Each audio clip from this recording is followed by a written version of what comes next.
অকণিহঁত আজি আমাৰ মেলা যে তোমালোকক বস্তুবোৰ দেখুৱাও আহা বলা আহা বলা ধুনীয়াকে লাই এইবোৰ কি বাৰু দেখিছানে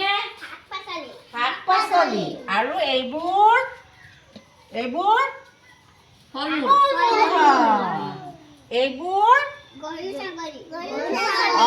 আৰু চৰাইও আছে ইয়াতে আৰু এইবিলাক হৈছে আমাৰ অসমীয়া গহনা এইবিলাকত কালাৰ দিয়া এয়া হৈছে আমাৰ কালাৰ দেই তাৰপিছত এয়া হৈছে আমাৰ সৰুৰ পৰা ডাঙৰলৈ কেনেকৈ সজাব লাগে চাৰিচুকীয়া ঘূৰণীয়া এইবিলাক আৰু তাৰপিছত এইবিলাক হৈছে এইটো কি আকৃতি শংকু এইবিলাক আকৃতি দেই এইবিলাক হৈছে আকৃতি এইজনী হৈছে পখিলা আৰু এইটো হৈছে গৰু তাৰপিছতে আহি থাকা এইটো হৈছে আমাৰ এটা কৰ্ণাৰ আলমাৰি বুলি কয় চুকত থকা আলমাৰি এইটো বেলি এয়া হৈছে পুতলা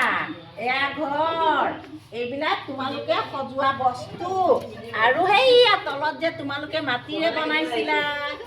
তোমালোকে যে মাটিৰে সাজিছিলা সেইবোৰ বস্তু আহা আৰু এইটো হৈছে আমাৰ কিতাপ থোৱা বলা কিতাপ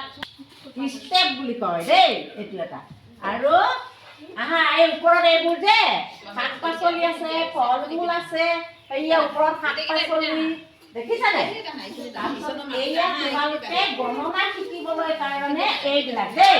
তোমালোকে গণনা শিকিবা যে এইবোৰৰ পৰা এইবোৰ আৰু এইডাল এয়া 1 2 কৈ গণনা শিকাই এয়া মালা দেই আৰু তোমালোকে এয়া 1 2 কৈ দেখুৱাব পাৰিবা দিয়াচোন যেন সেইটো এয়া টকা